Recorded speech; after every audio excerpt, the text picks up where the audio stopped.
దేవాది దేవునికి మహిమ కలుగునుగాక. మరొక శ్రేష్టమైన మంచి దినము. సర్వోన్నతుడైన జీవమగల దేవాది దేవుడు, సర్వ ప్రపంచ సృష్టికర్త, మన కన్న తండ్రి మనకు ఆశీర్వదించి క్రీస్తునందు ఇచ్చినందుకు దేవునికి స్తోత్రం. ఈ దినము శుభమే జరుగునుగాక. ఈ దినము ఆశీర్వాదమే జరుగునుగాక. ఈ దినము ఆనందమే మీకు జరుగునుగాక. ఈ దినము మీ హృదయ కోరికలన్నీ ఆశీర్వాదకరముగా జరుగునుగాక. మీరు బాధపడినది ఏది కూడా జరగకుండా దానిపైన ఆశీర్వాదంతో జీవమగల దేవుడు మిమ్మల్ని నింపి దీవించునుగాక.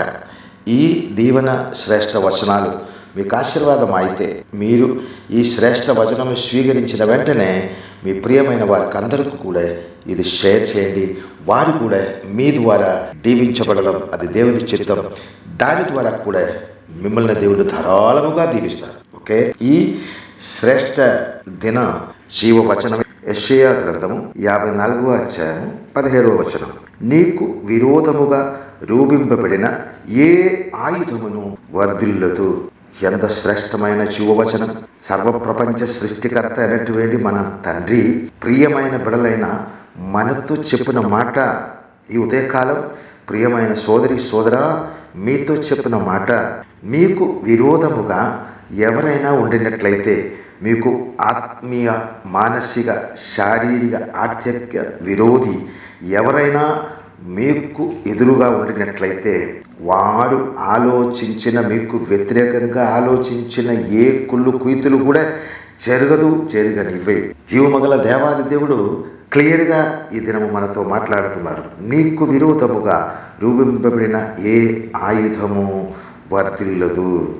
దేవుని మహిమగల కనుదృష్టిలో ప్రియ బిడ్డ, నీవు చాలా వాల్యూ కలిగినటువంటి వ్యక్తియే. నీ కుటుంబం దేవుని కనుదృష్టిలో ఉన్న శ్రేష్ఠ కుటుంబమే. కనుక దేవుని ప్రియమైన కుటుంబముగా నిన్ను దేవుడు ఏర్పరుచుండగా నీకు వ్యతిరేకి ఎవరు?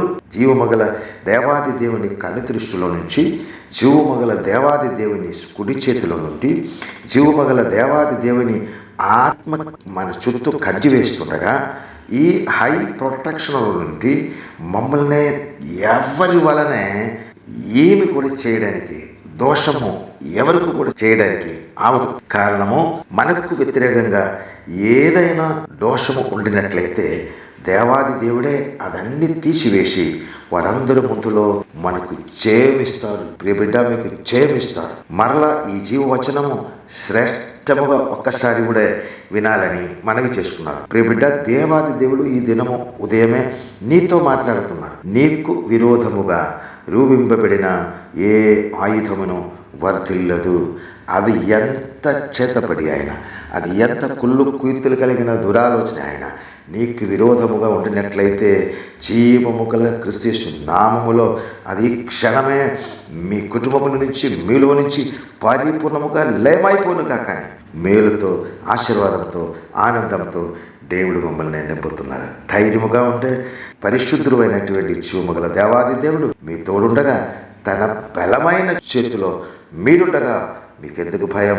మీరు భయపడినది ఏదీ జరగదు. ఉన్నత దీవెనలో ఉన్నత ఆనందం ఇచ్చి దేవుడు మమ్మల్ని నడిపించి ఉన్నతమైన స్థాయిలో హెచ్చించి దీవెనలతో ముందుకు నడిపిస్తారు. చిన్న ప్రార్థన. పరిశుద్ధుడ, మహిమగల మహోన్నతుడ, ఆవుల తండ్రి, మీరు మాతో ఉండగా, మేము మీలోనే ఉండగా మాకెందుకు భయము? పరిశుద్ధుడ, మాకు వ్యతిరేకముగా, మాకు విరోధముగా రూపింపబడిన ప్రతి ఆయుధముని తండ్రి మీరు పడద్రోసి పరిపూర్ణముగా తీసివేసి శ్రేష్టమైన విషయము మా విరోధి ముందులో మాకు ఇచ్చినందుకు స్తోత్రాలు. పరిశుద్ధ ఉన్నతమైన జయం ఇచ్చినందుకు స్తోత్రాలు. ఉన్నతమైన ఆశీర్వాదం ఇచ్చినందుకు స్తోత్రాలు. ఈ జీవవచనము ద్వారా అందరిని దీవించి ఆశీర్వదించమని, ఈ దినము గొప్ప శుభముతో అందరి ముందులో హెచ్చించమని క్రీస్తు పరిశుద్ధ నామమును బట్టి దీవించి ఆశీర్వదించి ప్రార్థించి వేడుకుంటున్నాను మా కన్న తండ్రి. ఆమేన్.